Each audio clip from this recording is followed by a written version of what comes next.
ბატონ პრემიერ-მინისტრ ტრიბუნასთან.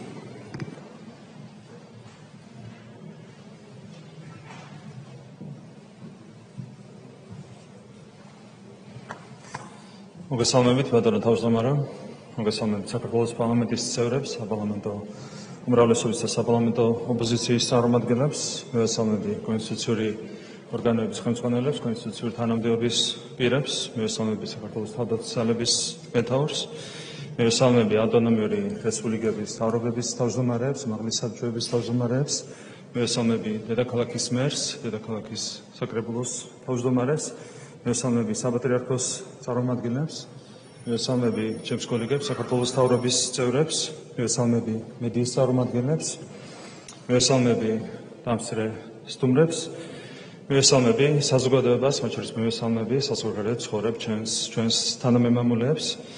მე მაქვს პატივი დღეს წარმოგიდგინოთ ანგარიში სამთავრობო პროგრამის შესრულების მიმდინარეობის თაობაზე, ჩემთვის ყოველთვის დიდი პატივია საქართველოს პარლამენტში მოსვლა და თქვენთვის ანგარიშის ჩაბარება, თქვენი კითხვების მოსმენა და თქვენს კითხვებზე პასუხების გაცემა. მე გადავალ თქვენის ნებართვით პირდაპირ საქმეზე და წარმოგიდგენთ სამთავრობო პროგრამის შესრულების ანგარიშს. თქვენს წინაშე არის წარმოდგენილი დაახლოებით 150 გვერდიანი დოკუმენტი, ანგარიში, რომელიც მოიცავს მთავრობის საქმიანობის ყველა მიმართულებას. ბუნებრივია, დროის სიმცირიდან გამომდინარე, მე დღეს არ მექნება იმის საშუალება, რომ ყველა დეტალზე ვისაუბრო, უფრო მეტიც. ამ ანგარიშიც კი, ძეგლობით ანგარიშიც კი არ არის ასახული ყველა ის პროექტი, ყველა ის ღონისძიება, რომელიც განხორციელდა სამთავრობო უწყებების მიერ. ეს სპექტრი არის ბევრად უფრო ფართო. შესაბამისად, მე დღეს ყურადღებას გავამახვილებ მხოლოდ იმ ძირითად მიმართულებებზე, ძირითად პროექტებზე, რომლებიც ანგარიშო პერიოდის განმავლობაში, გასული 12 თვის განმავლობაში განხორციელდა საქართველოს მთავრობის მიერ და სამთავრობო უწყებების მიერ. ტრადიციულად ჩემს მოხსენებას დავიწყებ ეკონომიკაზე საუბრით. ეკონომიკა არის მთავარი წარმმართველი ძალა ქვეყნის განვითარებისთვის. ეკონომიკაზე დგას, რა თქმა უნდა, ჩვენი მოსახლეობის სოციალური მდგომარეობის გაუმჯობესება, ასევე ეკონომიკაზე დგას ჩვენი დემოკრატიული სისტემის გამტკიცება და ასევე ეკონომიკაზე დგას, რა თქმა უნდა, ჩვენი საგარეო პოლიტიკური პოზიციების გამტკიცება. აქედან გამომდინარე, ეკონომიკის განვითარებას, ეკონომიკის ზრდას ენიჭება საკვანძო მნიშვნელობა ზოგადად ჩვენი ქვეყნის გაძლიერებისათვის. ამ კუთხით იმთავითაც შეიძლება ითქვას, რომ ჩვენ გვაქვს ძალიან კარგი მონაცემები. 2024 წელს ჩვენ გვქონდა ეკონომიკური განვითარების კუთხით ძალიან კარგი მაჩვენებლები. 2024 წელს ეკონომიკურმა ზრდამ შეადგინა 9.4%. შესაბამისად, ჩვენ მოვახერხეთ იმ ტენდენციის შენარჩუნება, რომელიც გვაქვს 2021 წლიდან მოყოლებული, ასევე 2025 წელსაც იანვარ-აპრილის განმავლობაში გვაქვს უკვე პირველი 4 თვის მონაცემები, ეკონომიკურმა ზრდამ შეადგინა 8.8%. ანუ წელსაც ინარჩუნებთ მაღალ ტემპს, ასევე მაისისთვის მონაცემებიც, წინასწარი მონაცემები არის ძალიან კარგი. ყოველ შემთხვევაში შეიძლება ითქვას ის, რომ ჩვენ არა მხოლოდ მივახცევთ იმ ნიშნულს, რომელიც არის ასახული ბიუჯეტის პროექტში, არამედ გადავაჭარბებთ მას, სავალუტო ფონდმა გაზარდა ეკონომიკური ზრდის პროგნოზი 2025 წლისთვის 7.2%-მდე და ჩვენ ვფიქრობთ, რომ სავსებით რეალურია არა მხოლოდ ამ ნიშნულის მიღწევა, არამედ გადაჭარბებითაც ამ ასე ვთქვათ გეგმის შესრულება. ანუ გვაქვს ძალიან კარგი ტენდენციები, შარშან იყო მაღალი ეკონომიკური ზრდა, წელსაც გვაქვს მაღალი ეკონომიკური ზრდა, მთავარია რომ ყველაფერი გავაკეთოთ იმისათვის, რომ ზრდის მაღალი ტემპი შევინარჩუნოთ. კიდევ ერთხელ შეგახსენებთ, როგორია გასული 4 წლის მონაცემები ეკონომიკური ზრდის თვალსაზრისით. 2020 წლის ბოლოსთვის ჩვენი მთლიანი შიდა პროდუქტი ერთ სულ მოსახლეზე იყო $4,300 და 2024 წლის ბოლოს ამ მაჩვენებელმა უკვე მიაღწია $9,140. ანუ ჩვენ გავაორმაგეთ და კიდევ უფრო მეტად გავზარდეთ, მხოლოდ ამ 4 წლის განმავლობაში ჩვენი ქვეყნის ეკონომიკა, ნომინალური ეკონომიკა დოლარში, რაც ნიშნავს იმას, რომ ეკონომიკა ძალიან სწრაფი ტემპით ვითარდება და უფრო მეტიც საქართველო იკავებს პირველ ადგილს ამ მაჩვენებლით, გასული 4 წლის მონაცემებით, არა მხოლოდ ფართო რეგიონში, არამედ ევროპის ქვეყნებს შორისაც კი. ანუ პირველ ადგილზე ვართ ევროპაში და ფართო რეგიონში, გასული 4 წლის განმავლობაში ეკონომიკური ზრდის თვალსაზრისით და ასეთია ჩვენი მაჩვენებელი 2024 წელსაც. 2024 წლის ბოლოს ჩვენმა ეკონომიკამ მიაღწია $92 მილიარდ და ამ წლის ბოლოს უკვე თამამად შეიძლება ითქვას, არსებული ტენდენციებიდან გამომდინარე, რომ პირველად ჩვენი ეკონომიკა წელს წლის ბოლოს გადაარჩევებს 100 მილიარდ ლარს.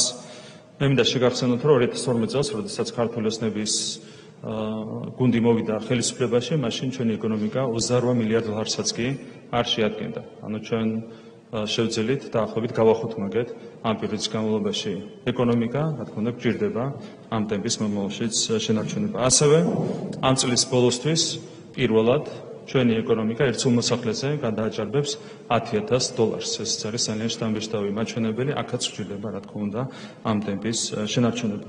ასევე მინდა შეგახსენოთ, რომ არის ძალიან დამაიმედებელი პროგნოზი, რომელიც წარმოადგინა საერთაშორისო სავალუტო ფონდმა, რომლის თანახმადაც 2025-30 წლებში საქართველოს იქნება ყველაზე მაღალი ზრდა, როგორც ფართო რეგიონში, ასევე ევროპის ქვეყნებს შორის. ანუ რა ტენდენციაც ჰქონდა ჩვენ გასული 4 წლის განმავლობაში, სავალუტო ფონდის პროგნოზის თანახმად, მომდევნო წლების განმავლობაში 2030 წლის ჩათვლით ჩვენ გვექნება ანალოგიური ტემპი შენარჩუნებული და ვიქნებით პირველ ადგილზე რეგიონის და ევროპის ქვეყნებს შორის.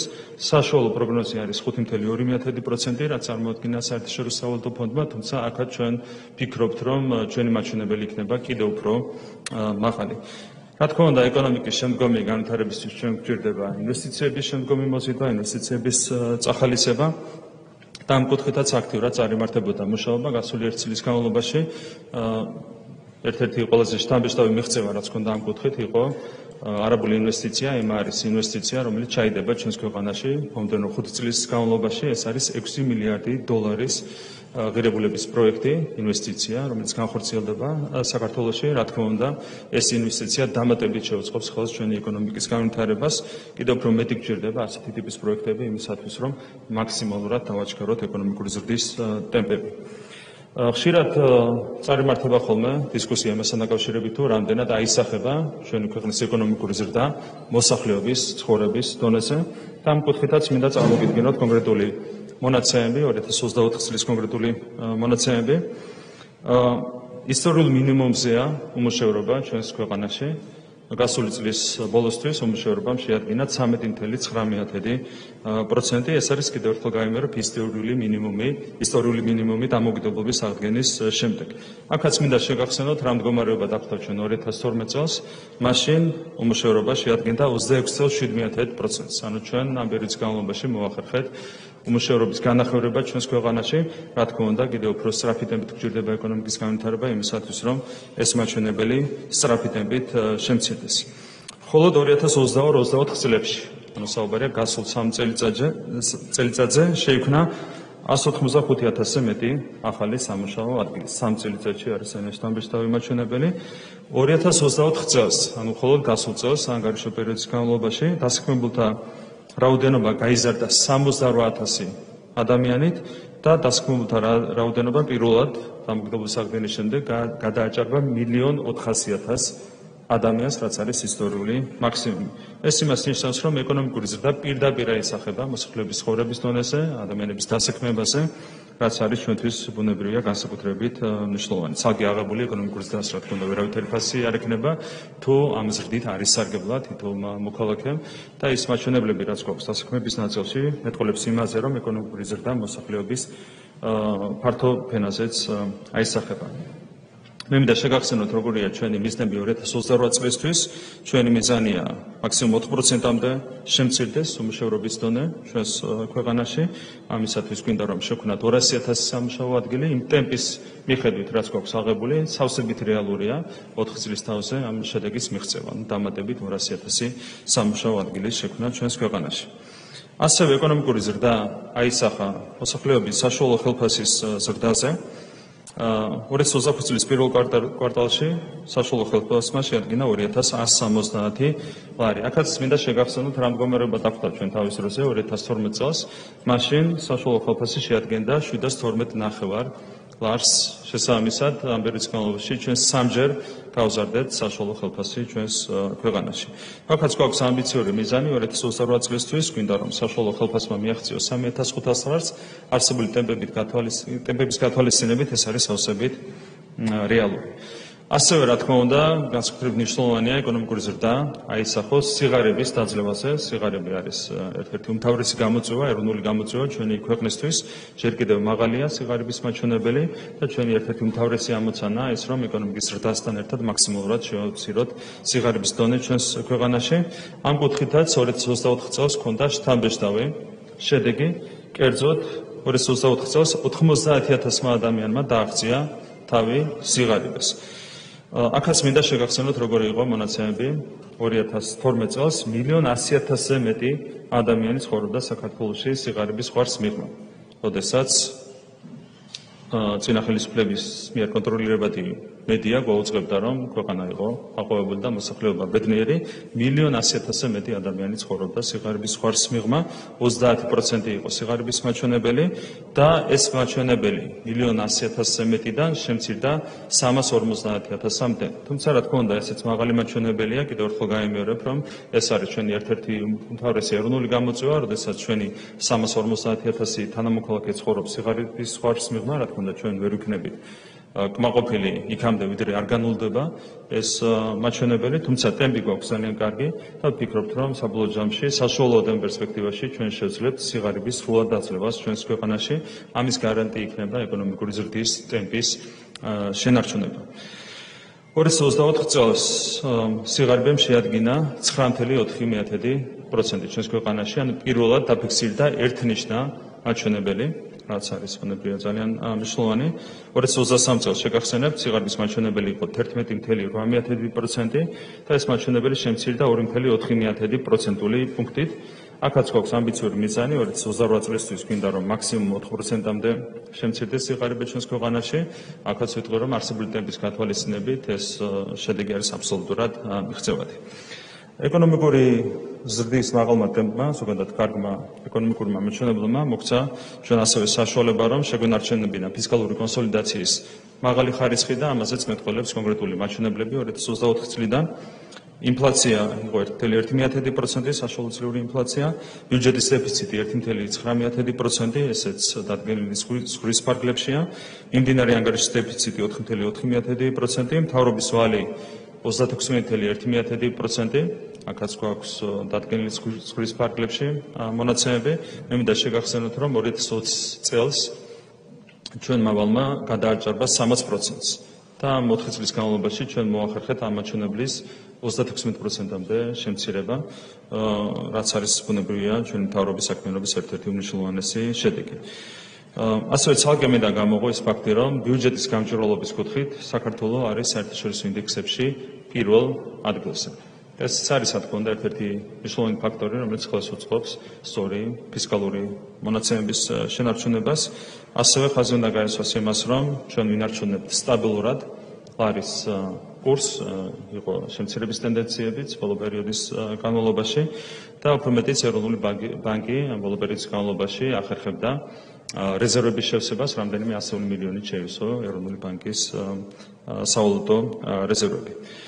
ჩვენ ევროკავშირის ევროპის კანდიდატი ქვეყნებისთვის შემუშავებული მეთოდოლოგიის შესაბამისად მომამზადეთ ეკონომიკური რეფორმების პროგრამა 2025-27 წლებისთვის, რა თქმა უნდა, უზრუნველყოფილი იქნება როგორც ამ პროგრამის შესრულება, ასევე ყველა იმ დასახული გეგმის შესრულება, რომელიც აქვს საქართველოს მთავრობას.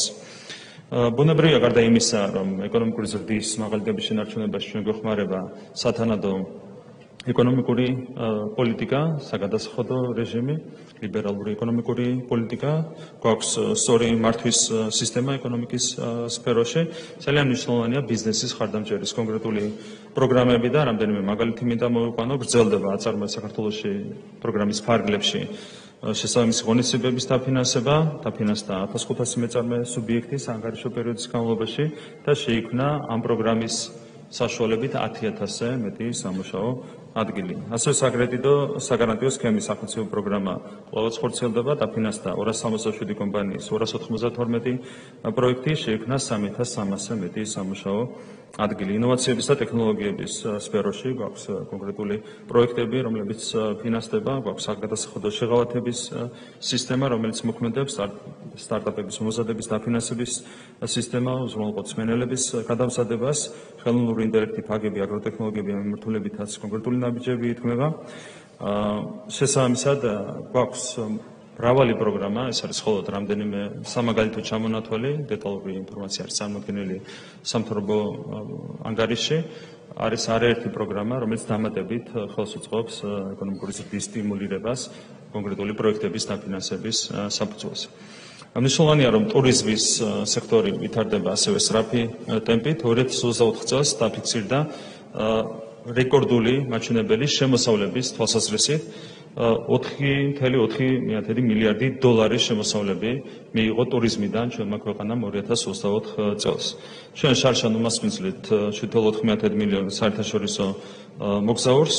2024-25 წლებში ამ საანგარიშო პერიოდის განმავლობაში გაიხსნა 70 სასტუმრო 3,300-ზე მეტი ნომრით და დაახლოებით 6,700 ადგილით.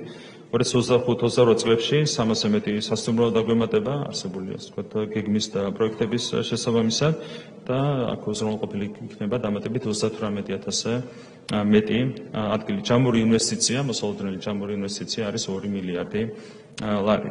აეროპორტების ნაწილშიც ჰქონდა რეკორდული მაჩვენებელი 7,425,000 მგზავრს მოემსახურა ჩვენი სამი აეროპორტი გასული წლის განმავლობაში, რაც არის ასევე კიდევ ერთხელ ვიტყვი ყველაზე მაღალი მაჩვენებელი დამოუკიდებლობის აღდგენის შემდეგ და დამოუკიდებლობის აღდგენამდეც არ ქონია ჩვენ არასდროს ასეთი მაჩვენებელი. ენერგეტიკა არის ჩვენი ეკონომიკის ერთ-ერთი მნიშვნელოვანი მიმართულება. გასული 12 თვის განმავლობაში საანგარიშო პერიოდში აშენდა 4 ახალი ჰიდროელექტროსადგური. გაზიფიკაციის სამუშაოები კვლავაც აქტიურად წარიმართება. გაზიფიკაციის ქსელს შეუერთდა 5,000 ოჯახი საანგარიშო პერიოდის განმავლობაში. ენერგეტიკის მიმართულებით თქვენ მოგახსენებათ, რომ გვაქვს ამბიციური მიზანი 2030 წლისთვის გვინდა რომ საქართველო გახდეს ელექტროენერგიის თვალსაზრისით სრულად თვითგმარი ქვეყანა. ამ კუთხით კიდევ უფრო გააქტიურდება სამუშაოები, ქონდა გარკვეული ხარვეზები ენერგეტიკის სისტემაში და ეს ხარვეზები თავიდან ბოლომდე იქნება აღმოფხვრილი, რაც უზრუნველყოფს ენერგეტიკის სექტორის განვითარების კიდევ უფრო მეტად დაჩქარებას და სწრაფი ტემპით განვითარებას. გადავალ ინფრასტრუქტურის თემებზე. ერთ-ერთი მნიშვნელოვანი მიმართულება არის საავტომობილო გზების განვითარება, როგორც მოგეხსენებათ, მათ შორის განსაკუთრებული პრიორიტეტია ჩქაროსნული ავტომაგისტრალის მშენებლობა. და აქ მინდა წარმოგიდგენოთ კონკრეტული მონაცემები. მთლიანობაში საანგარიშო პერიოდის განმავლობაში განხორციელდა 427 კილომეტრი საერთაშორისო და შიდა სახელმწიფოებრივი მნიშვნელობის გზის რეაბილიტაცია. საანგარიშო პერიოდში გაიხსნა 84,4 კილომეტრი მაგისტრალური გზა. მინდა შეგახსენოთ, რომ ეს არის იმაზე მეტი, ვიდრე წინა ხელისუფლებამ ააშენა 9 წლის განმავლობაში. ანუ ჩვენი მაჩვენებელი არის 84 კილომეტრზე მეტი და მათ მთელი 9 წლის განმავლობაში ააშენეს 68 კილომეტრი მაგისტრალური საავტომობილო გზა და შეგახსენებთ, რომ ეს ხო ბევრად უფრო მარტივი მონაკვეთი, ვიდრე ეს მონაკვეთები, რომლებსაც მუშაობა წარიმართება ჩვენი ხელისუფლების პირობებში. ანუ შთამბეჭდავი შედეგი გვაქვს ამ თვალსაზრისით. უკვე არის მთლიანობაში გახსნილი 367 კილომეტრი მაგისტრალური გზა, მათ შორის აღმოსავლეთ-დასავლეთის მაგისტრალის 70%.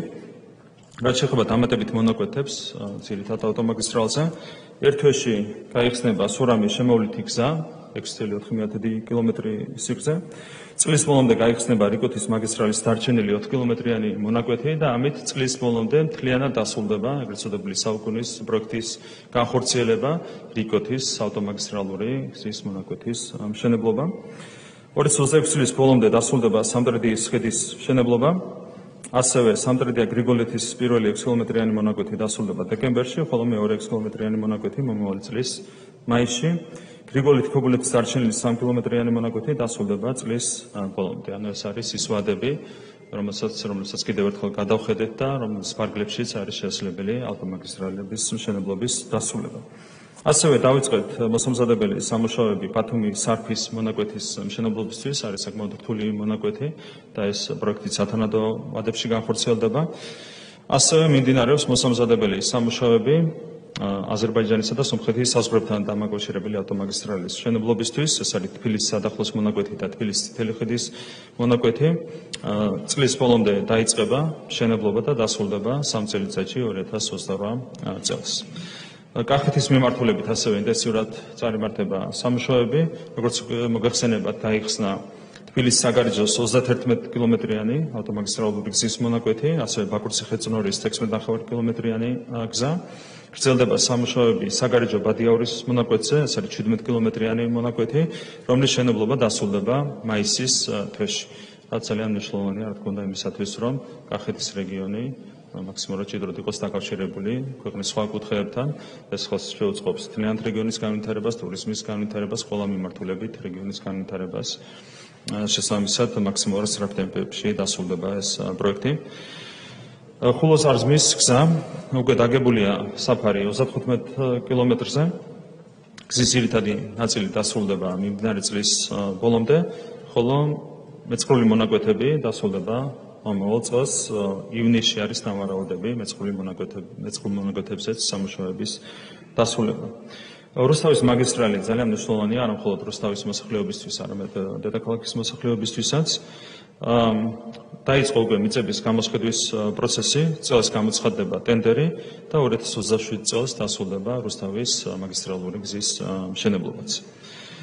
რაც შეეხება ლარსის მონაკვეთს, გზას, როგორც უკვე მოგახსენებათ, გაიჭრა უნიკალური 9 კილომეტრიანი გვირაბი ქვეშეთიკობის გზაზე. წლის ბოლომდე დასრულდება ქვეშეთიგუდაურის 12 კილომეტრიანი მონაკვეთის მშენებლობა და მომავალი წლის ბოლომდე დასრულდება მთლიანად ამ გზის მშენებლობა, რაც მოიცავს 25 კილომეტრს. აგვისტოში დასრულდება მესტიალენტეხის გზის მშენებლობა, მომავალ წელს დასრულდება აბასთუმნის შემოვლითი გზის მშენებლობა, მომავალ წლის ივნისში დასრულდება ფოთისხიდის მშენებლობა და რაც შეეხება ნაკლიასთან დამაკავშირებელ გზას, რაც მნიშვნელოვანია პორტის სათანადოდ ფუნქციონირებისთვისაც, ვიწყებთ ახლა მოსამზადებელ სამუშაოებს და აქაც სათანადო ვადებში განხორციელდება ეს პროექტი. გადავალ თქვენის ნებართვით უშუალოდ ანაკლიის პორტის პროექტზე, როგორც მოგეხსენებათ, დაწყებულია სამუშაოები, ეს არის დაღრმავების და ტალღჭრელების მოწყობის სამუშაოები.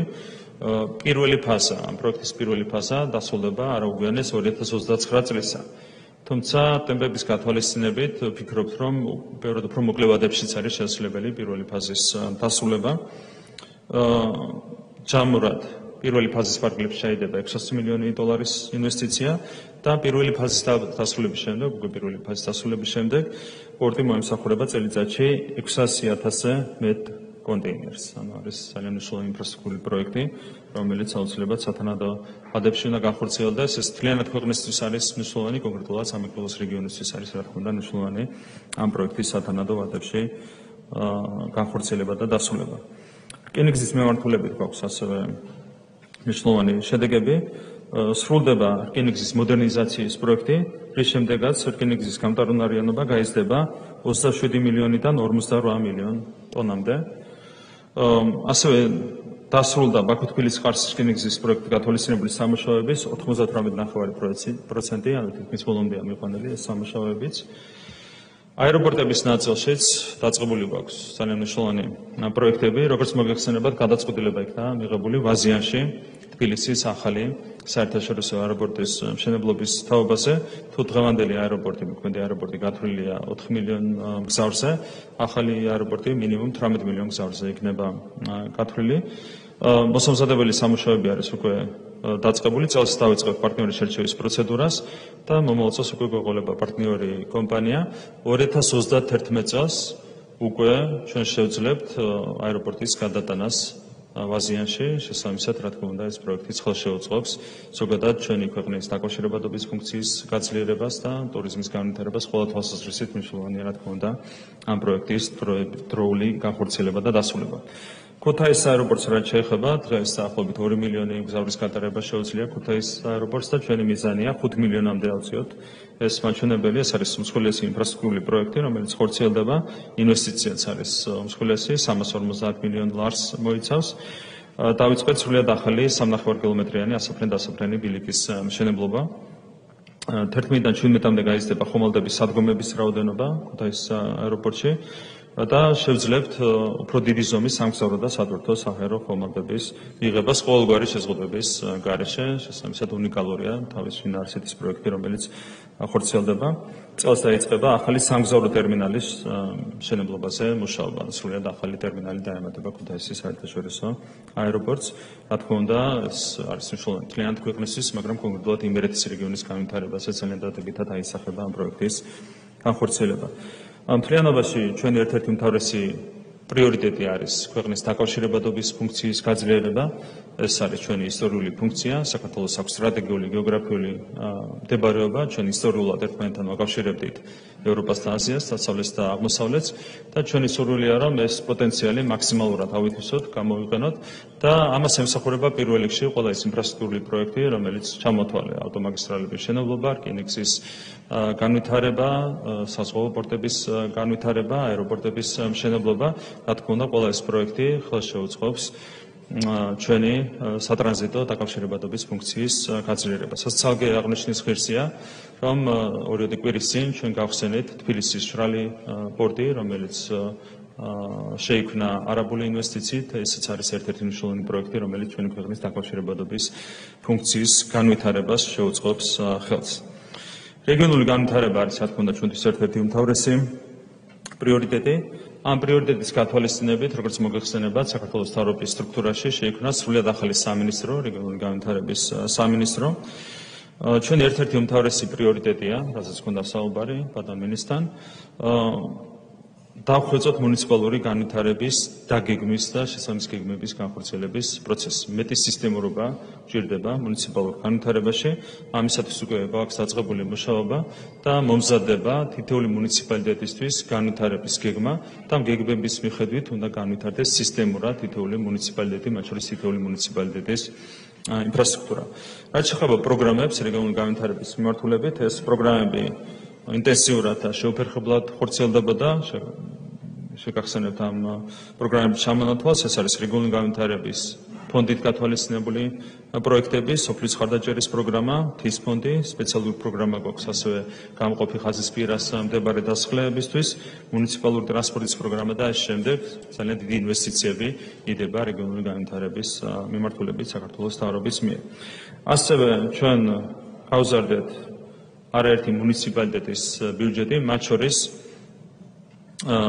სტანდარტული ზრდის მიღმა გაიზარდა ქუთაისის, რუსთავისა და ფოთის ბიუჯეტები, სამი ქალაქის, მუნიციპალური ქალაქის ბიუჯეტი.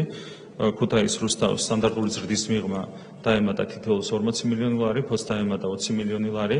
ჩვენ გვჭირდება ამ ქალაქების მაქსიმალურად ინტენსიურად განვითარება და რა თქმა უნდა ეს ბიუჯეტები, დამატებული ბიუჯეტები მისცემს მერებს იმის საშუალებას, რომ კიდევ უფრო სწრაფი ტემპით უსრულყოფონ შესაბამისი ქალაქების განვითარება, ურბანული განვითარება, პროექტების განხორციელება. შესაბამისად ეს იყო ერთ-ერთი უმნიშვნელოვანესი ინიციატივა, რომელიც საქართველოს მთავრობის მხრიდან განხორციელდა კონკრეტული მუნიციპალიტეტების ხარდაჭერის კუთხით. გაგრძელდა მიწის სისტემური რეგისტრაციის პროგრამა.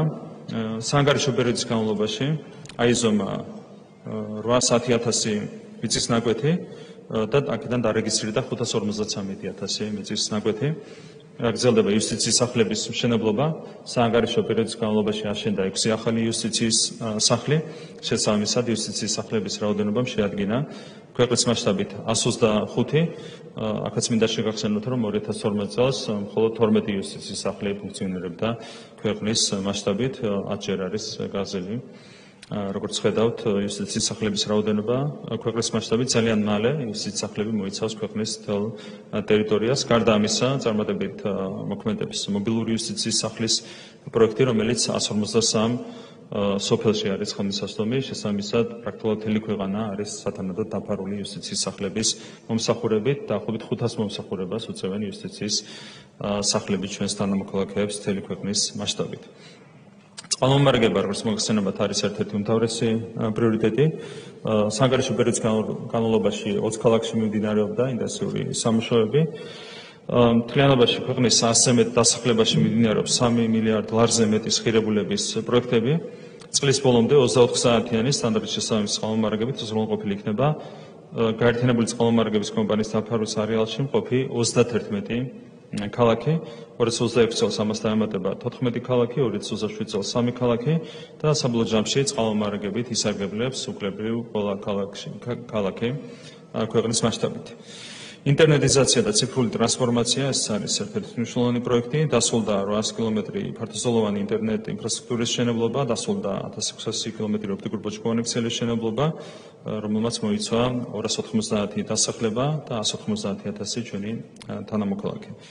რაც შეეხება სოფლის მეურნეობას და სოფლის განვითარებას, აქაც გვაქვს მნიშვნელოვანი მიღწევები საანგარიშო პერიოდის განმავლობაში. აგრობიზნესის გამოშვება გაიზარდა გასულ წელს 1 მილიარდი ლარით. 2023 წლის მაჩვენებელი იყო 16,6 მილიარდი და გასული წლის მაჩვენებელი გახდა 17,6 მილიარდი. ანუ ზუსტად მილიარდიანი ზრდა გვაქვს აგრობიზნესის გამოშვების ნაწილში. რაც შეეხება აგროსასურსათო პროდუქციის ექსპორტს, ის ხორციელდება სოფლიოს 107 ქვეყანაში, ანუ გეოგრაფიული დაფარვა და არეალიც მუდმივად ფართოვდება. და მთლიანობაში ექსპორტის მოცულობამ შეადგინა 1,7 მილიარდი დოლარი, რაც არის ასევე რეკორდული მაჩვენებელი. 2023 წელთან შედარებით ეს მაჩვენებელი გაიზარდა 250 მილიონ დოლარზე მეტით. მათ შორის ევროკავშირის ქვეყნებში 180 მილიონი დოლარის ექსპორტი განხორციელდა, რაც არის 11%-იანი მატება 2023 წლის მაჩვენებელთან შედარებით. გრძელდება ძალიან მნიშვნელოვანი პროექტების განხორციელება სოფლის მეურნეობის სფეროში. ერთ-ერთი არის შეღავათიანი აგროკრედიტის პროექტი, სადაც გაიცა 899 მილიონი ლარის 5218 სესხი 4578 ბენეფიციარზე. რა თქმა უნდა, ეს პროექტი ძალიან მნიშვნელოვნად უწყობს ხელს სოფლის მეურნეობის განვითარებას. ასევე მნიშვნელოვანი აგროდაზღვევის პროგრამა. აქ 6176 უნიკალურ ბენეფიციარზე გაიცა 10859 პოლისი გასული წლის განმავლობაში. დანერგი მომავალი ეს არის ერთ-ერთი ძალიან მნიშვნელოვანი პროექტი, პროგრამა 395 უნიკალური ბენეფიციარი დაფინანსდა 53 მილიონი ლარით, საიდანაც სახელმწიფო თანადაფინანსებამ შეადგინა 20 მილიონ ლარზე მეტი. მხარდაჭერა მოიცვა 2400 ჰექტარზე მეტი მიწის ფართობი მთელი ქვეყნის მასშტაბით. აღალთიან დასახლეებში გვაქვს სამეწარმეო საქმიანობის ხელშეწყობის პროგრამა, ბიუჯეტი შეადგენდა საანგარიშო პერიოდში 9 მილიონ ლარს, გასულ წელს უფრო 9 მილიონ ლარს. მებრძოლების დარგის მოდერნიზაციისა და ბაზარზე ზრდომის პროგრამას დაეთმო 24 მილიონი ლარი. რთველი ჩატარდა შარშან წარმატებულად, ჩაბარდა 325,000 ტონა ყურძენი, რაც არის უპრეცედენტო მაჩვენებელი. 2023 წელთან შედარებით ეს მაჩვენებელი გაიზარდა 25,000 ტონით. და აქაც მინდა შეგახსენოთ, როგორი იყო მონაცემები 2012 წელს. 2012 წელს სულ ჩაბარდა 52,000 ტონა ყურძენი. წელს შარშან უпроსორად ეს მაჩვენებელი გაიზარდა 325,000-მდე, ანუ მევენახეობის სფეროში, მევენახეობის სფეროში გვაქვს უპრეცედენტო ზრდა გასული 12 წლის განმავლობაში. ექსპორტიდან მიღებულმა შემოსავლებმა შეადგინა 276 მილიონი დოლარი, რაც არის ასევე მნიშვნელოვანი ზრდა 2023 წელთან შედარებით. მაშინდელი მაჩვენებელი იყო 259 მილიონი დოლარი. აქაც გავიხსენებ 2012 წლის მაჩვენებელს. 2012 წელს ექსპორტიდან მიღებულმა შემოსავლებმა შეადგინა 65 მილიონი დოლარი. შარშან ეს იყო 276 მილიონი დოლარი. აქაც ხედავთ, რომ გვაქვს ძალიან მასშტაბური ზრდა.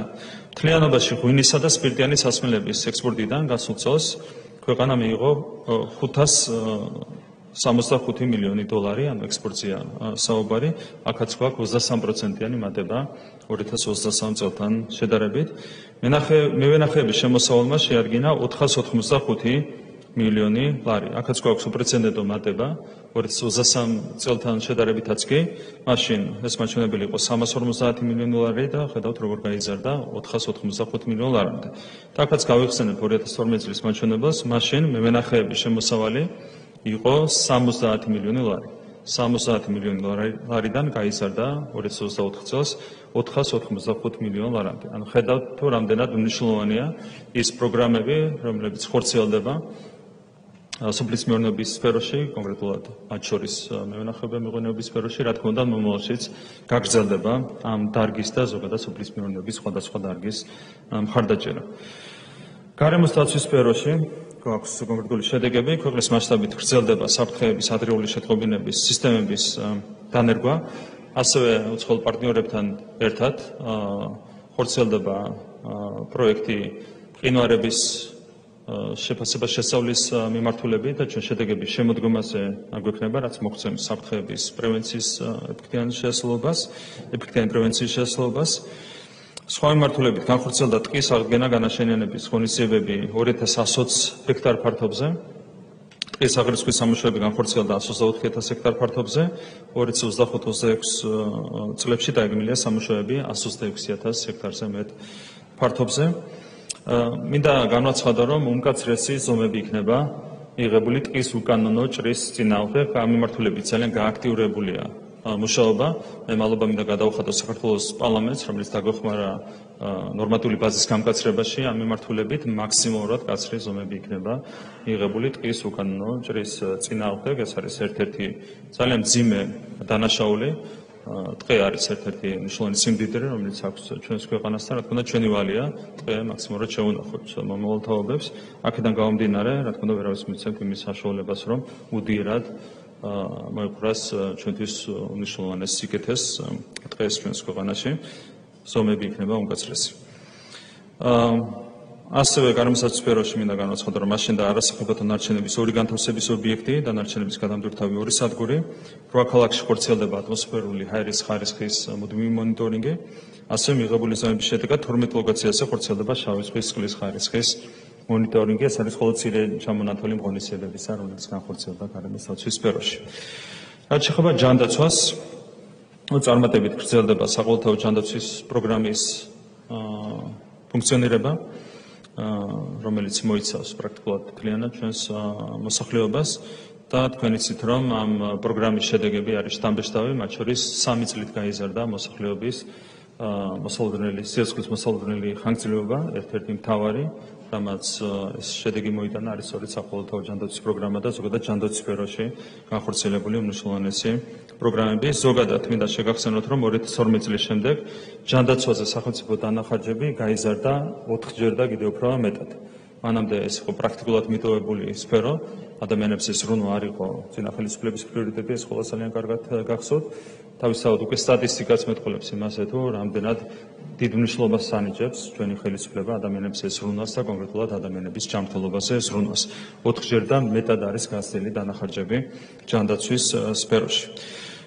შესაბამისად, მოსახლეობის ჟიბიდან გადახდები 2012 წლის შემდეგ შემცირდა 73%-დან 51%-მდე. აქაც ხედავთ, რომ შთამბეჭდავი განსხვავება გრძელდება ყველა წარმატებული ჯანდაცვის პროგრამის განხორციელება.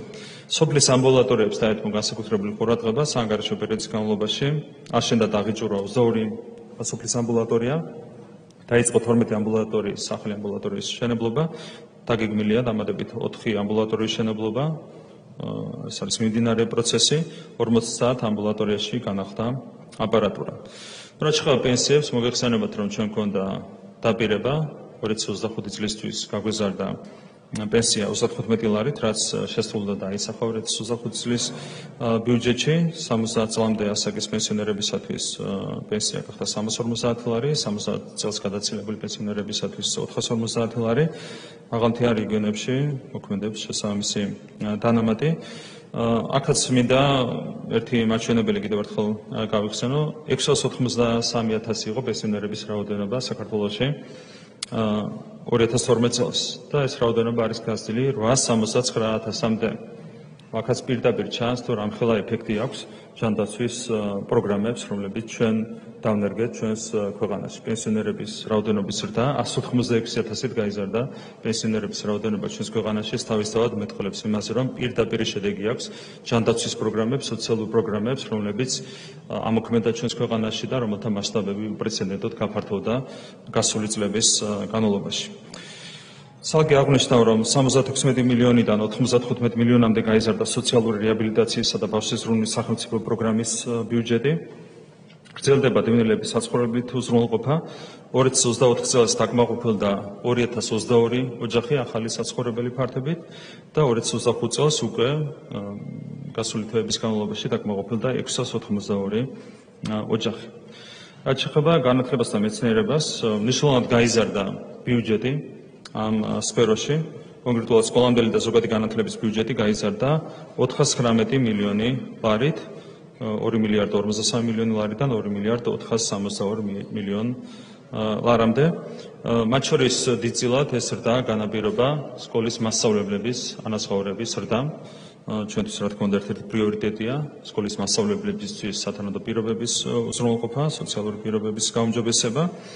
როგორც მოგეხსენებათ, 2024 წლის 1 ივლისიდან მნიშვნელოვნად გაიზარდა სკოლის მასწავლებლების ხელფასები, შრომის ანაზღაურება. ასევე პროფესიული განათლების ბიუჯეტი გაიზარდა 30 მილიონი ლარით, 155-დან 175 მილიონ ლარამდე, უმაღლესი განათლების ბიუჯეტი გაიზარდა 30 მილიონი ლარით, 171 მილიონიდან 201 მილიონ ლარამდე. მეცნიერების ბიუჯეტი გაიზარდა 6,65 მილიონი ლარით, დაახლოებით 79,9 მილიონი იყო ბიუჯეტი და გაიზარდა დაახლოებით 86 მილიონ ლარამდე. ახალგაზრდული პროგრამების ბიუჯეტი გაიზარდა თითქმის 5 მილიონი ლარით, 8,19 მილიონიდან 3,8 მილიონ ლარამდე. რა თქმა უნდა, ეს ზრდა, ბიუჯეტის ზრდა უზრუნველყოფს შესაბამისი პროგრამების გაფართოებას და განათლების ხარისხის შემდგომ გაუმჯობესებას. საბავშვო ბაღების რეაბილიტაციისთვის გამოყოფილია 563 მილიონი ლარი, მთლიანობაში დაგეგმილია 885 საბავშვო ბაღის შენებლობა რეაბილიტაცია.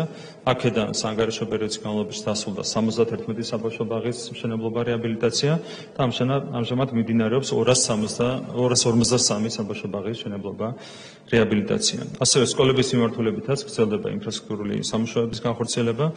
დასრულდა სამუშაოები 100 სკოლაში, მიმდინარეობს 296 სკოლის შენებლობა რეაბილიტაცია და ვიწყებთ 22 ახალი სკოლის შენებლობა რეაბილიტაციას.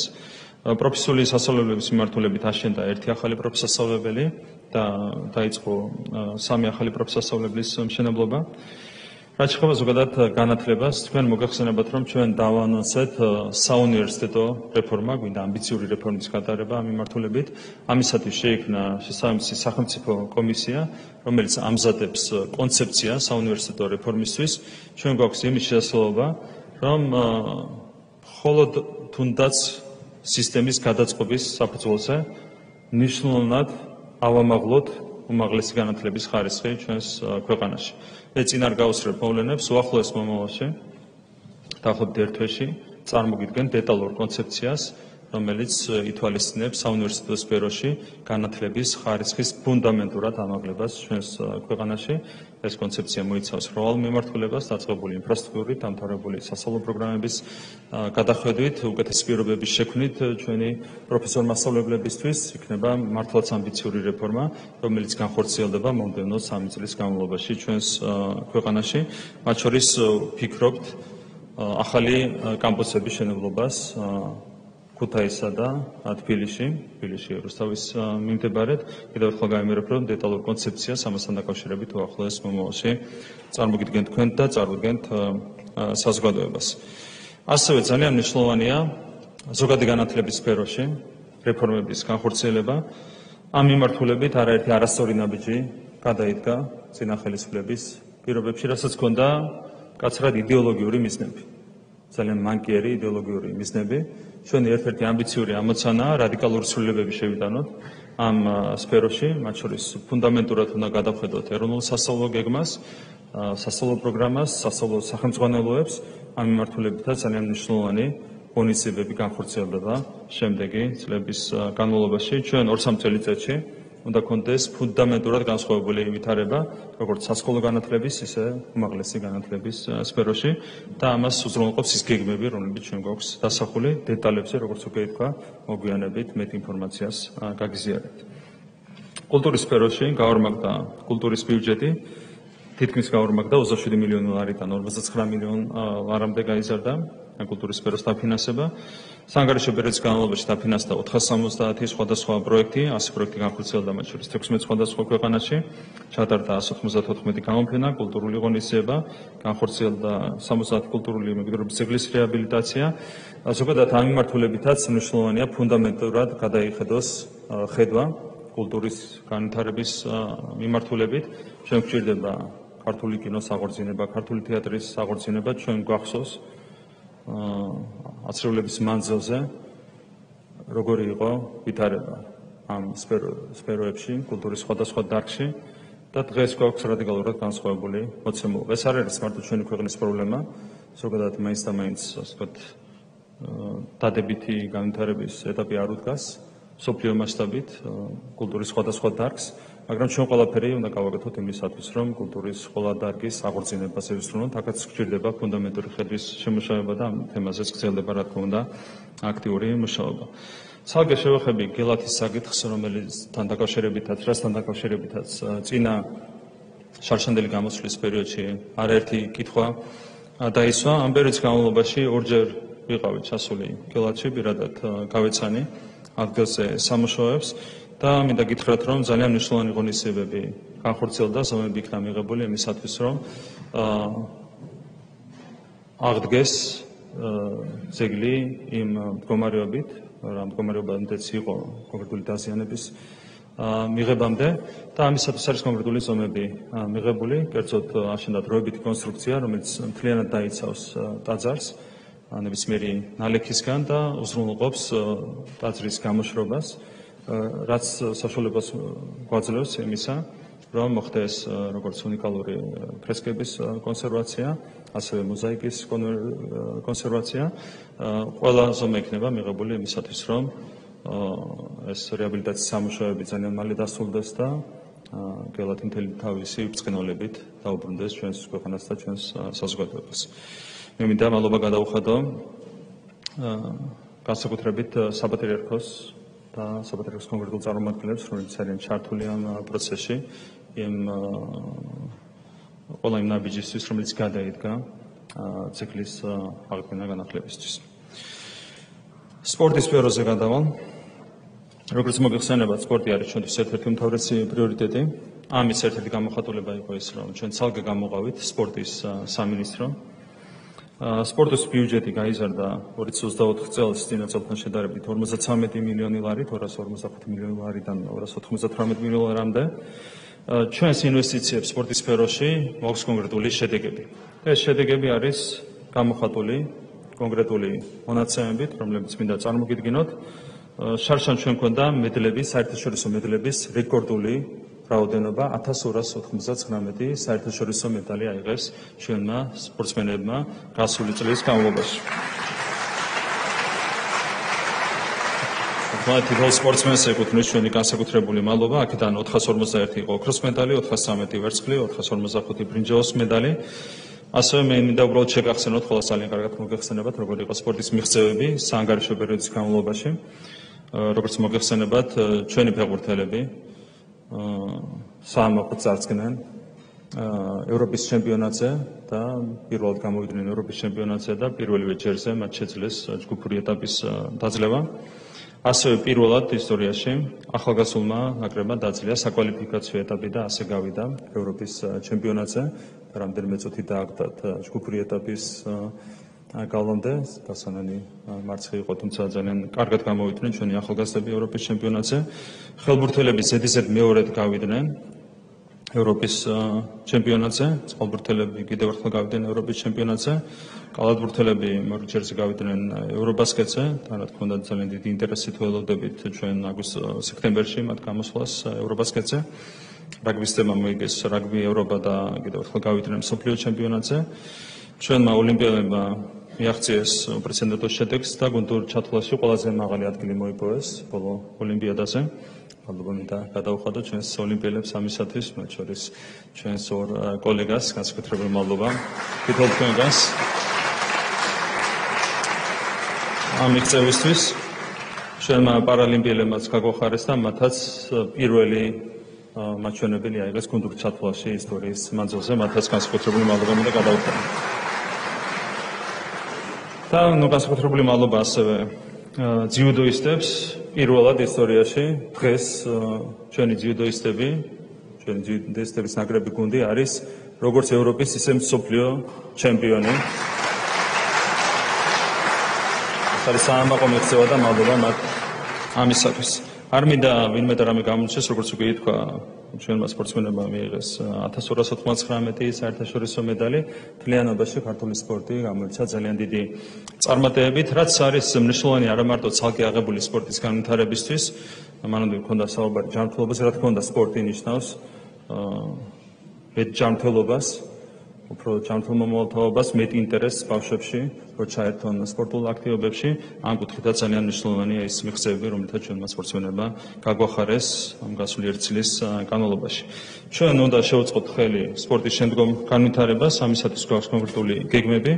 ერთ-ერთი უმნიშვნელოვანესი ამოცანა არის მთელი ქვეყნის მასშტაბით მულტიფუნქციური სპორტული ინფრასტრუქტურის განვითარება, რასაც მუშაობა არის უკვე დაწყებული. საბოლოო მიზანია თითოეულ მუნიციპალიტეტში შეიქმნას მულტიფუნქციური სპორტული ცენტრი და გვინდა რომ ეს გავაკეთოთ კომპლექსური მიდგომით, სტანდარტიზებული პროექტებით, იმისათვის რომ მაქსიმალურად ხარისხიანად განხორციელდეს ყველა პროექტი თითოეულ მუნიციპალიტეტში. ასევე გვაქვს სტადიონების განვითარების პროგრამა მთელი ქვეყნის მასშტაბით, მათ შორის საუბარია როგორც საფეხბურთო სარაგბო მოედნებზე, ასევე მცირე ზომის სტადიონებზე, ასევე საშუალო ზომის სტადიონებზე. შესაბამისი გეგმა უკვე შემუშავებულია და ამ გეგმასაც საზოგადოებას წავიდგენთ უახლოეს მომავალში, როცა საუბარია სტადიონებზე, ეს ეხება რა თქმა უნდა როგორც ფეხბურთისთვის, ასევე რაგბისთვის განკუთვნილ ინფრასტრუქტურას. ასევე ჩვენ წავიდგენთ საზოგადოებას ახალი ინიციატივა, ჩვენ მზად ვართ სასკოლო ინფრასტრუქტურა და ასევე არასასკოლო ინფრასტრუქტურა დაუთმოთ ინვესტორებს 20-ლიანი ვადით, საიდანაც 10 წლის განმავლობაში ინვესტორები გადაიხდიან სიმბოლურ ფასს. ჩვენ გვინდა რომ მაქსიმალურად წავახალისოთ ინვესტორების მიერ სპორტული ინფრასტრუქტურის განვითარება. დღეს არის ძალიან დიდი მოთხოვნა განსაკუთრებით ბავშვებში სპორტის მიმართ, თუმცა ინფრასტრუქტურა ვერ პასუხობს ამ გასწევ მოთხოვნას. ჩვენ გვინდა რომ მაქსიმალურად ხელი შევუწყოთ როგორც საჯარო ფინანსების ათვისებას, ასევე კერძო ინვესტორების მოზიდვას იმისათვის, რომ მოთხოვნას მაქსიმალურად დაეციოს, ასე ვთქვათ, მიწოდება. ასევე მუშაობთ ახალი სტადიონის პროექტზე, რომელიც დაანონსდა გასულ წელს. ეს იქნება ახალი 70,000-იანი სტადიონი, რომელიც შეძლებს ჩემპიონთა ლიგის ფინალის მასპინძლობას, სხვა მაღალი რანგის მატჩების მასპინძლობას. ეს იქნება გათვლილი ასევე ფეხბურთზე და რაგბიზე. და გარდა ამისა, ეს იქნება მულტიფუნქციური ინფრასტრუქტურა, რომელიც სხვა ფუნქციებითაც იქნება დატვირთული. მათ შორის ქვეყანას არ აქვს ეგრეთ წოდებული საგამოფენო საკონვენციო ცენტრი და სტადიონი ამ ფუნქციასაც აიღებს თავის, ანუ მულტიფუნქციური იქნება თავის დატვირთვით ეს ინფრასტრუქტურა. უკვე მიმდინარეობს მუშაობა პროექტზე და ჩვენ ფიქრობთ, რომ მეგონი არ იქნება არავითარი შეფერხება, სექტემბერში უკვე მშენებლობის სამუშაოები დაიწყება, საუბარია მიმდინარე წლის სექტემბერში. მანამდე, რა თქმა უნდა, საზოგადოებას წარუდგენთ პროექტს და საზოგადოების მხრიდან მოწონების შემდეგ შევუდგებით შესაბამის სამშენებლო სამუშაოებს. შევეხებით თავდაცვის სფეროს, ბუნებრივია სახელმწიფო მუდმივად ზრუნავს თავდაცვის შესაძლებლობების განვითარებაზე. მათ შორის ხორციელდება მნიშვნელოვანი ინვესტიციები ეროვნულ სამხედრო მრეწველობაში. ჩვენთვის ერთ-ერთი უმთავრესი პრიორიტეტია სამხედროების სოციალური მხარდაჭერა, რა თქმა უნდა, ამ მიმართულებითაც გაგრძელდება ძალიან მნიშვნელოვანი ზომების მიღება. ინფრასტრუქტურის განვითარება არის ერთ-ერთი უმთავრესი პრიორიტეტი. მუშაობა მიმდინარეობს 133 ობიექტის განახლება მშენებლობაზე, რაც თავდაცვითი ფუნქციებით იქნება აღჭურვილი. 320 მილიონი ლარის პროექტები ხორციელდება, ასევე ჯარის ქალაქის მშენებლობა ხორციელდება. ეს არის მნიშვნელოვანი სოციალური პროექტი, რომელიც გაგმართულია ჩვენი ჯარისკაცებისთვის. რა თქმა უნდა, ქართული ჯარი არის ჩვენი განსაკუთრებული სიამაყე, ქართული ჯარი არის ჩვენი სახელმწიფოებრიობის, ჩვენი სახელმწიფოს ერთ-ერთი უმთავრესი სიმბოლო და ყველაფერს გავაკეთებთ იმისათვის, რომ მაქსიმალურად გაგრძელდეს სრუნა ჯარის განვითარებაზე და თითოეული ჯარისკაცის სოციალური პირობების გაუმჯობესებაზე. პოლიციის მიმართულებით ასევე გრძელდება შესაბამისი პროექტების განხორციელება, მათ შორის ინფრასტრუქტურული და მატერიალურ-ტექნიკური ბაზის განახლება. შეძენილი იქნა მაგალითად 153 ახალი ავტოსატრანსპორტო საშუალება პოლიციისთვის, 69 მაღალი გამავლობის ავტომანქანა საგანგებო სიტუაციების მართვის სამსახურისთვის. მიმდინარეობდა შენობების რეაბილიტაცია, ძალიან მასშტაბურია ეს ინიციატივები, რომლებიც განხორციელდა. დეტალური ინფორმაცია არის წარმოდგენილი მთავრობის ანგარიში, შესაბამისად დეტალებით არ გადაგვლიათ. რა თქმა უნდა, აქაც ზრუნავთ პოლიციელების სოციალური პირობების გაუმჯობესებაზე. ამ შემთხვევაშიც ერთ-ერთი მნიშვნელოვანი პროექტი იყო, ბუნებრივია, 1100 ბინიანი პოლიციის ქალაქის მშენებლობა. საჯარო მოხელეთა ხელფასების ზრდა, რა თქმა უნდა, ეს არის პრიორიტეტი.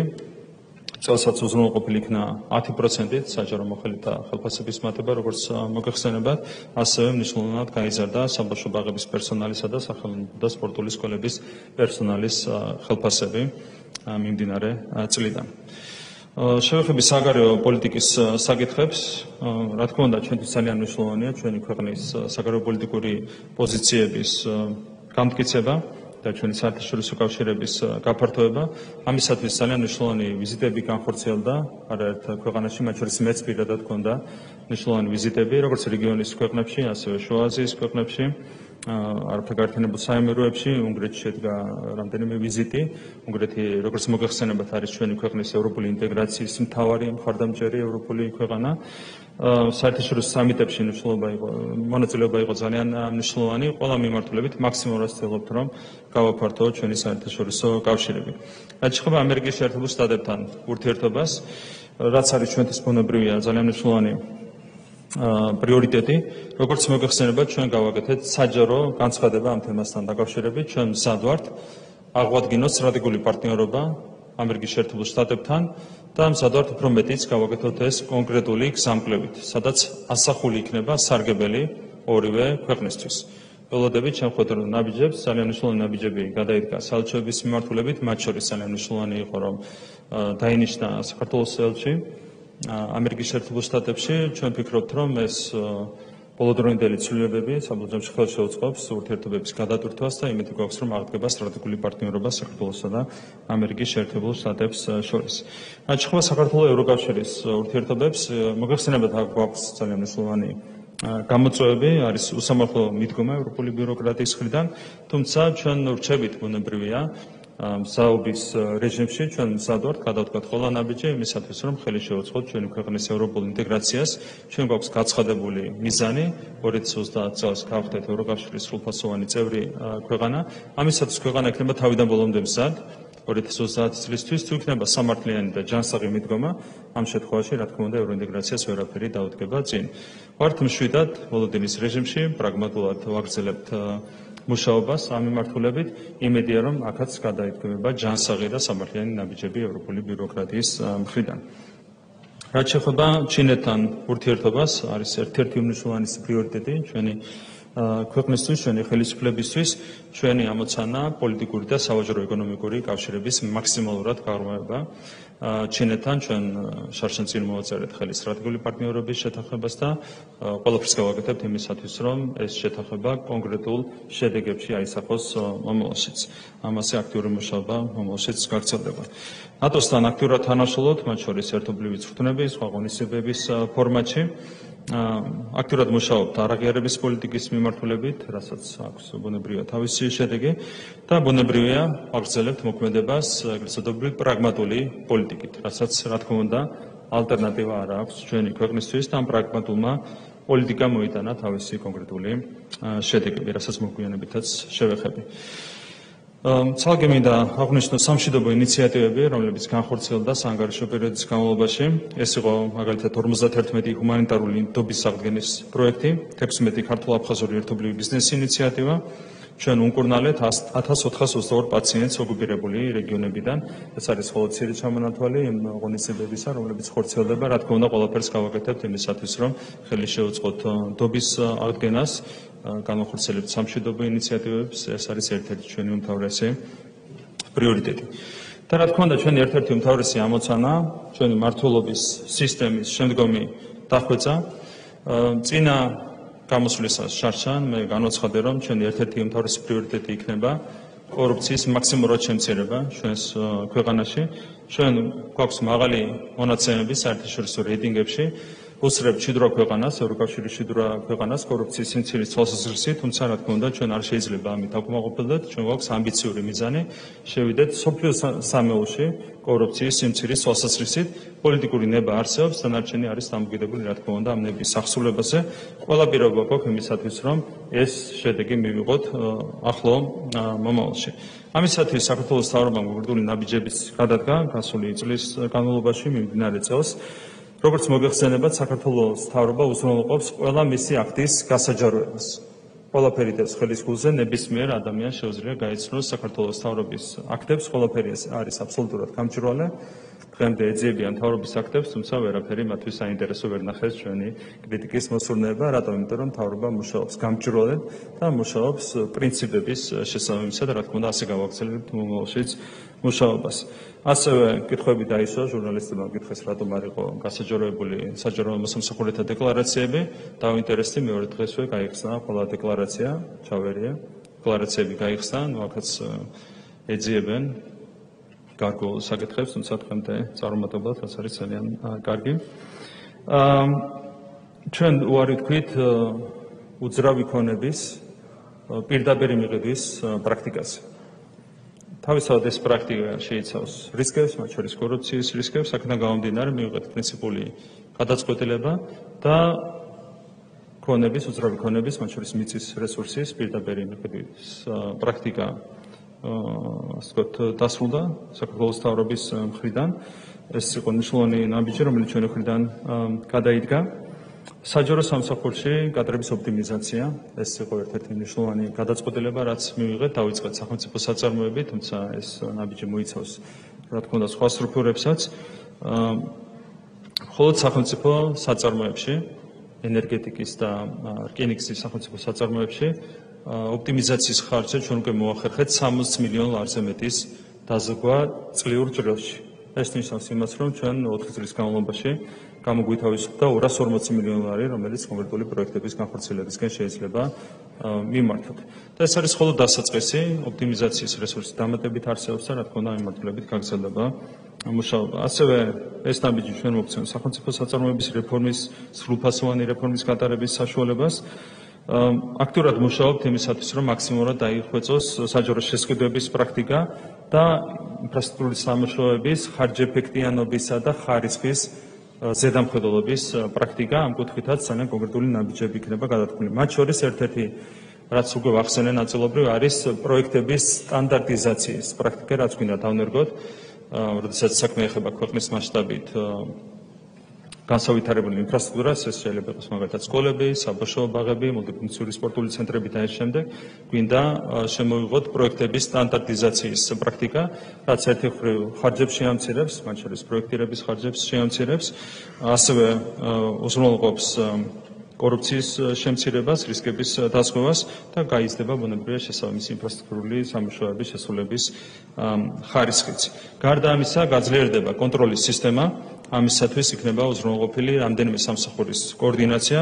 პირველ რიგში, რა თქმა უნდა, ჩვენ დავუყნობით სახელმწიფო უსაფრთხოების სამსახურს, მის ანტიკორუფციულ სამსახურს, ძალიან მნიშვნელოვანი კოორდინაცია სახელმწიფო აუდიტის სამსახურთან. ასევე, რა თქმა უნდა, იმუშავებს აქტიურად მთავრობის ადმინისტრაცია, ჩვენ გავაძლიერეთ საქართველოს მთავრობის ადმინისტრაციაში ეფექტიანობის დეპარტამენტი, რომელიც მათ შორის სამსაკითხებით იქნება დაკავებული. ძალიან მნიშვნელოვანია, რა თქმა უნდა, პროკურატურის, შინაგან საქმეთა სამინისტროს როლი. ყველა შესაბამისი უწყება იქნება ჩართული იმისათვის, რომ მაქსიმალურად დავასრულოთ კორუფციის რისკებისგან ჩვენი ქვეყანა და სახელმწიფო სისტემა. ასევე ნარკოტიკებთან ბრძოლა არის ჩვენი ერთ-ერთი უმთავრესი პრიორიტეტი, რაც ბოლო ერთ თვის განმავლობაში განხორციელებული ღონისძიებებიდანაც კაფეოდ გამოჩნდა, გადაიდგა ქმედითი ნაბიჯები, უპრეცედენტო მოცულობის ჰეროინი, ნარკოტიკული საშუალება ჰეროინი იქნა ამოღებული შინაგან საქმეთა სამინისტროს მიერ, 18 მსხვილი ნარკოტიკული რეალიზატორი იქნა დაკავებული სპეციალური ოპერაციის შედეგად, სულ რაღაც რამდენიმე დღის წინ. რა თქმა უნდა, შინაგან საქმეთა სამინისტროს ეკუთვნის განსაკუთრებული მადლობა ამ ქმედებებისთვის. რა თქმა უნდა, არ გავჩერდებით და მომავალში ძალიან ქმედითი ნაბიჯები იქნება გადადგმული იმისათვის, რომ მაქსიმალურად შევამციროთ ნარკოტიკების მოხმარება ჩვენს ქვეყანაში და ვიქნებით, რა თქმა უნდა, შეურიგებელი ნარკოტიკების რეალიზატორების მიმართ. ეს ყველამ ძალიან კარგად უნდა დაიმახსოვროს. ასევე ძალიან მნიშვნელოვანი გადაწყვეტილება მივიღეთ, რომელიც უკავშირდება ფსიქოტროპული პრეპარატების იმპორტს ჩვენს ქვეყანაში, რაც იყო ერთ-ერთი წამახალისებელი ფაქტორი ამ პრეპარატების, მედიკამენტების არადანაშნულებისამებრ გამოყენებისათვის და ასევე მივიღეთ გადაწყვეტილება იმის თავაზე, რომ ჩანაცვლებითი თერაპიის პროგრამა განხორციელდება მხოლოდ სახელმწიფო დაწესებულებების მიერ. აქაც საზოგადოებას ჰქონდა სერიოზული კითხვის ნიშნები პრაქტიკასთან დაკავშირებით, რამდენად სწორი იყო ეს პრაქტიკა. სახელმწიფო დააზღვევს ნებისმიერ მანკიერებას სამმართველობით, არავითარ შემთხვევაში არ შეიძლება, რომ ვინმე ან არალეგალური, ან ლეგალური ფორმით განახორციელოს ნარკოტიკების რეალიზაცია ჩვენს ქვეყანაში. ეს ნაბიჯი სწორედ ამ მიზანს ემსახურება. მთლიანობაში, რა თქმა უნდა, თითოეული ის ნაბიჯი, რომელიც გადაიდგა საქართველოს მთავრობის მხრიდან, ემსახურებოდა ჩვენი ქვეყნის ეროვნული ინტერესების დაცვას, ჩვენს ქვეყანაში მშვიდობის და სტაბილურობის დაცვას. ყველა ძალიან კარგად გვესმის, რომ მშვიდობის და სტაბილურობის გარეშე არ არსებობს არაფერი. აზრი არ აქვს არც ეკონომიკის განვითარებას, არც ჯანდაცვის მიმართულებაზე ზრუნვას, არც კულტურაზე, სპორტზე ზრუნვას და ამ შემდეგ. მთავარი არის მშვიდობა და სტაბილურობა და საანგარიშო პერიოდის განმავლობაში გაკეთა ყველაფერი იმისათვის, რომ საქართველოში შეგვენარჩუნებინა მშვიდობა და სტაბილურობა და იმისათვის, რომ დაგვეცვა ჩვენი ქვეყნის სახელმწიფო ეროვნული სუვერენიტეტი. მე მინდა ამისათვის თითოეულ თქვენგანს გადაგიხადოთ მადლობა, რა თქმა უნდა, საქართველოს პარლამენტის ჩართულობის გარეშე და გადაწყვეტილების გარეშე ეს ყველაფერი იქნებოდა შეუძლებელი. ასევე მე მინდა ვისარგებლო შემთხვევა და კიდევ ერთხელ ამ ტრიბუნიდან მინდა მადლობა გადაუხადო ბატონ ბიზინაევანიშვილს. ჩვენ საუბრობთ კონკრეტულ მიღწევებზე, მათ შორის მშვიდობის შენარჩუნებაზე, სტაბილურობის შენარჩუნებაზე, ეკონომიკის განვითარებაზე, სხვადასხვა დარგის განვითარებაზე. რა თქმა უნდა, ყველა ეს მიღწევა არის პირადად ბატონ ბიზინაევანიშვილის დამსახურება.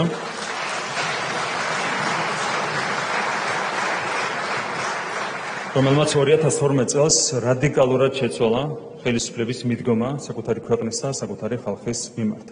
ხელისუფლება გახდა მზრუნველი საკუთარი ხალხის მიმართ, ადამიანების მიმართ და ხელისუფლება გახდა მზრუნველი საკუთარი ეროვნული ინტერესების მიმართ. და ამის გამოძახილია ის შედეგები, რომლებსაც დღეს მქონდა მე საუბარი დაწყებული მშვიდობის შენარჩუნებით და დამთავრებული ეკონომიკური ზრდის მაღალი ტემპით, რომელსაც მიაღწია ჩვენმა ქვეყანამ. კიდევ ერთხელ მადლობა ბატონ ბიზინაევანიშვილს ამისათვის. ჩვენ საანგარიშო პერიოდის განმავლობაში გამოვიარეთ მნიშვნელოვანი პროცესი, რაც უკავშირდებოდა სახელმწიფო სუვერენიტეტზე და ქვეყნის კონსტიტუციურ წესრიგზე ძალადობრივ თავდასხმას, რომელიც განხორციელდა ნოემბრის ბოლოს, დეკემბრის დასაწყისში, ყველას გვახსოვს ძალიან მძიმე 5 დღე, როდესაც წინასწარ შემოშავებული გეგმით კონკრეტული ძალადობრივი ჯგუფები დაუპირისპირდნენ სახელმწიფო ინტერესებს და სახელმწიფო სუვერენიტეტს და რა თქმა უნდა, ეს ყველაფერი განხორციელდა გარე ჩარევის საფუძველზე, რაც იყო სრულიად თვალნათელი და სრულიად აშკარა. რა თქმა უნდა, ჩვენ ვერავის ვერ მიცემდით სახელმწიფო სუვერენიტეტის და კონსტიტუციური წესრიგის ხელყოფის შეასრულებას და აქ მე მინდა განსაკუთრებული მადლობა გადაუხადო ჩვენ სალოვან სტრუქტურებს, შინაგან საქმეთა სამინისტროს, თითოეულ პოლიციას, რომელიც ამ ძალადობრივი თავდასხმის აღკვეთაში იყო ჩართული, მადლობა მათ ამისათვის, სახელმწიფო უსაფრთხოების სამსახურს, ყველა ძალოვან სტრუქტურას, რომელმაც წარმატებით უზრუნველყო ამ თავდასხმის აღკვეთა. მთავარი მადლობა ეკუთვნის, რა თქმა უნდა, ქართულ ხალხს, რომ არა ქართველი ხალხი, მისი სიბრძნე, მისი მხარდაჭერა, ვერც ერთი შედეგი ვერ იქნებოდა ბუნებრივია მიღწეული. და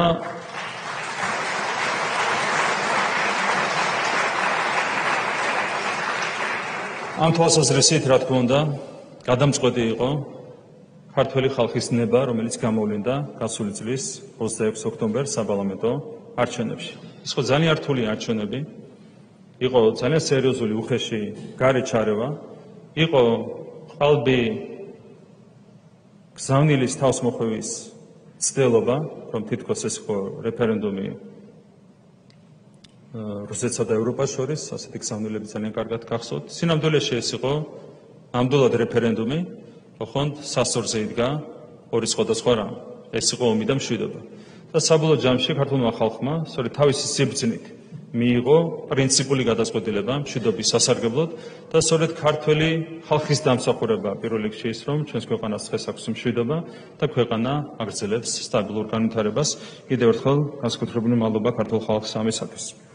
ასევე მადლობა მინდა გადაუხადო ჩვენს ზედა ეკლესიას, მართლმადიდებელ ეკლესიას, რომელიც მთელი ამ დროის განმავლობაში, წლების და საუკუნეების განმავლობაში დგას ჩვენი ქვეყნის ეროვნული ინტერესების სადარაჯოზე და ყოველ ჯერზე, მათ შორის რთულ მომენტებში ეს ძალიან მკაფიოდ გამოვლინდა. დიდი მადლობა ჩვენს ზედა ეკლესიას და უწმიდესად უმეტარეს წინა მეორეს ამისათვის. ასევე მინდა შევეხო ერთ მნიშვნელოვან საკითხს. გარედან მუდმივი რყევის ფონზე ვიღაცებმა ჩათვალეს, რომ სახელმწიფო იყო დასუსტებული და მათ გადაწყვიტეს ეძალადათ სახელმწიფოზე. მათ შორის ამის გამოვლენა იყო ნოემბერ-დეკემბრის მოვლენებიც, რატომღაც ძალიან ბევრი სუბიექტი იყო დიდგულზე ჩვენს სახელმწიფოსთან. ჩვენ ხედავდით ცდილობებს იმისა, რომ გარედან დაესუსტებინათ სახელმწიფო ინსტიტუტები, ფარული დაფინანსებით გაეკეთებინათ ეს ყველაფერი. გარე ფარული დაფინანსების ცდილობდნენ მაგალითად შეერყიათ ჩვენი ეკლესიის რეპუტაცია, აფინანსებდნენ LGBT პროპაგანდას, პოლიტიკურ აქციებს და შემდეგ. ეს ყველაფერი ხდებოდა ფარულად ჩვენი ქვეყნის მოსახლეობისგან ფარულად. რატომღაც გადაწყვიტეს, რომ ეს ყველაფერი გავიდოდა და ეს ყველაფერი იქნებოდა შეასრულებელი. თქვენ გახსოვთ ასევე მაგალითად პირდაპირ უხეში ჩარევა სასამართლოს დამოუკიდებლობაში. არაერთი ჩარევა, მაგრამ მინდა გაგახსენოთ ერთი კონკრეტული ფაქტი, როდესაც ჩვენი მართლმსაჯულების სისტემის კონკრეტული მოსამართლე დაიბარა ერთ-ერთი საელჩოს წარმომადგენელმა და მოთხოვა ანგარიში კონკრეტულ საქმესთან დაკავშირებით. პირდაპირ დაარღვია საქართველოს კონსტიტუცია, დაარღვია ვენის კონვენცია, დაარღვია და ფეხქვეშ გათელა ყველა პრინციპი, სამართლის და დიპლომატიური ურთიერთობების ყველა პრინციპი. ამის შემდეგ თქვენ ისიც გახსოვთ, რომ ამ საქმეზე სტრასბურგის სასამართლომაც გამოიტანა გადაწყვეტილება და მან თავიდან ბოლომდე სამართლიანად ცნო ქართული მოსამართლის გადაწყვეტილება, თუმცა ბოდიშიც არავის მოუხდია. ვიღაცამ ჩათვალა, რომ შეიძლება ასე მოეპყრას ქართულ სახელმწიფოს. ჩათვალეს, რომ სახელმწიფო იყო დასუსტებული და ასე უდირად ეყრობოდნენ ჩვენს სახელმწიფოებრიობას და კონკრეტულად მართლმსაჯულების დამოუკიდებლობას. ვიღაცამ ჩათვალა, რომ უცხოელს შეეძლო გარედან დაეწერა ჩვენთვის კანონები. და მე მახსოვს სულ რაღაც 2-3 წლის წინ, როგორ ისხდნენ უცხოელები, მათ შორის დიპლომატები, რომლებსაც არავითარი შეხება არ შეიძლება ჰქონდეთ კანონმდებლობასთან და კანონშემოქმედებასთან, პირდაპირ მაგიდის გარშემო ისხდნენ და ჩვენთან ერთად და ხშირად ჩვენი გვერდისავლის წერდნენ ხოლმე კანონებს და თავს გვახვევდნენ კანონებს. ვიღაცამ ჩათვალა, რომ სახელმწიფო იყო დასუსტებული და შეიძლებოდა ასე მოქცეოდნენ ქართულ სახელმწიფოს. ასევე მე მახსოვს, როგორ კარნახობდნენ გარედან, ვინ უნდა დარჩენილიყო მაგალითად ჩინეთის საქმეთა მინისტრად და ვინ არა. ასეთი ფაქტებიც იყო გარკვეული პერიოდის განმავლობაში. ჩათვალეს, რომ სახელმწიფო დაასუსტეს და ასე უხეშად შეიძლებოდა მოქცეოდნენ. ჩათვალეს, რომ შეიძლებოდა შეურაცხყოფა მიეყენებინათ პოლიციელისთვის, ხელი გაერტყათ პოლიციელისთვის და ეს უნდა ყოფილიყო მისაღები მოვლენა. რატომღაც ასე ჩათვალეს, რომ სახელმწიფო იყო დასუსტებული და მას არ იქნებოდა ამაზე რეაგირების შეასრულება. ჩათვალეს, რომ ვიღაცას შეიძლებოდა არ ეღიარებინა საპარლამენტო არჩევნების შედეგები, პარლამენტი არ შემოსულიყო ქვეყნის საკანონმდებლო ორგანოში და ამის საფუძველზე ჩვენ უნდა დაგვეწყო მოლაპარაკებები და ხელი უნდა მოგვეწერა თავსმოხეულ ანტიკონსტიტუციურ შეთანხმებაზე. ჩათვალეს, რომ დასუსტებული იყო სახელმწიფო და ასე შეიძლებოდა მოქცეოდნენ ჩვენს სახელმწიფოს.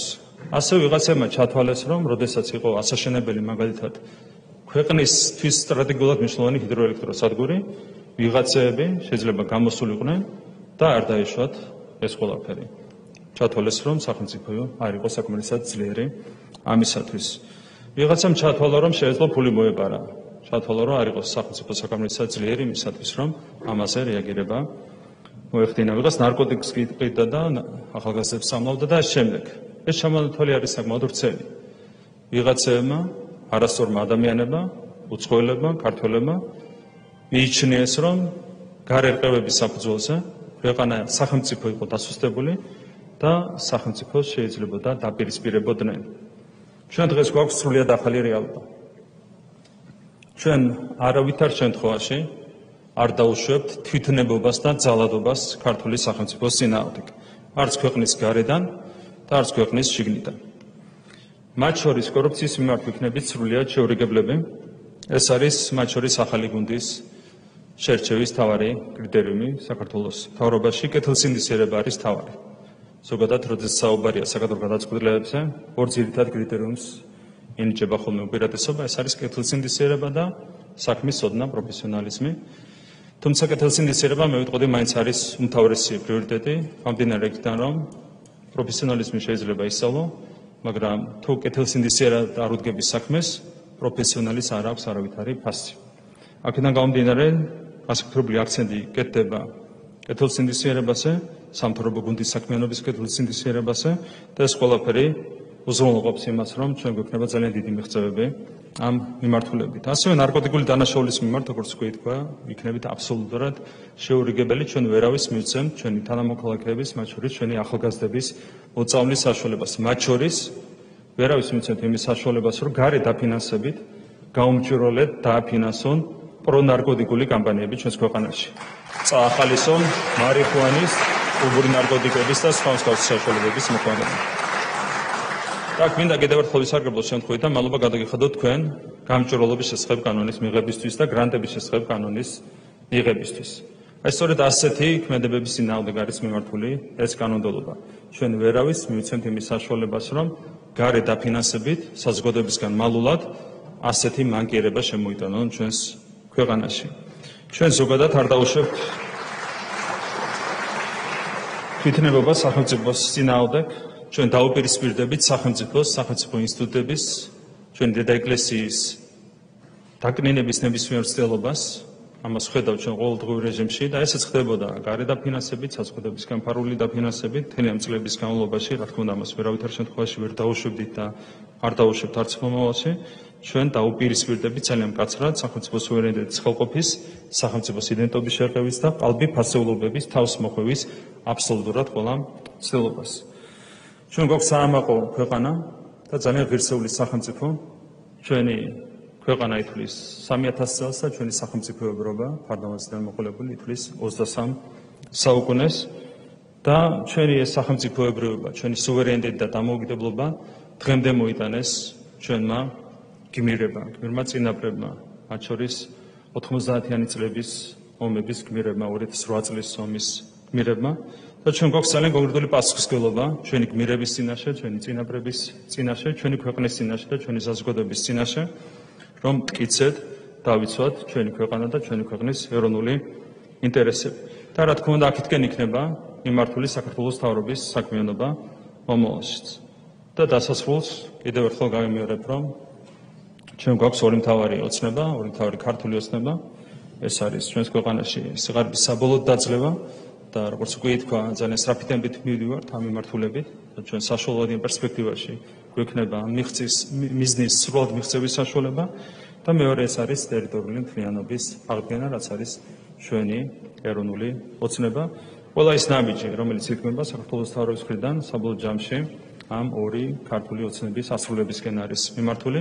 მე ვარ დარწმუნებული, რომ ჩვენი საერთო ძალისხმევით, ჩვენი გუნდური მუშაობით ყველა ეს მიზანი იქნება საბოლოოდ მიღწეული ჩვენი ქვეყნისთვის, გაგრძელება ჩვენი ქვეყნის წინსვლა და განვითარება. დიდი მადლობა მინდა მოგახსენოთ ყურადღებისთვის, ჩვენს ქვეყანას გაუმარჯოს. დიდი მადლობა.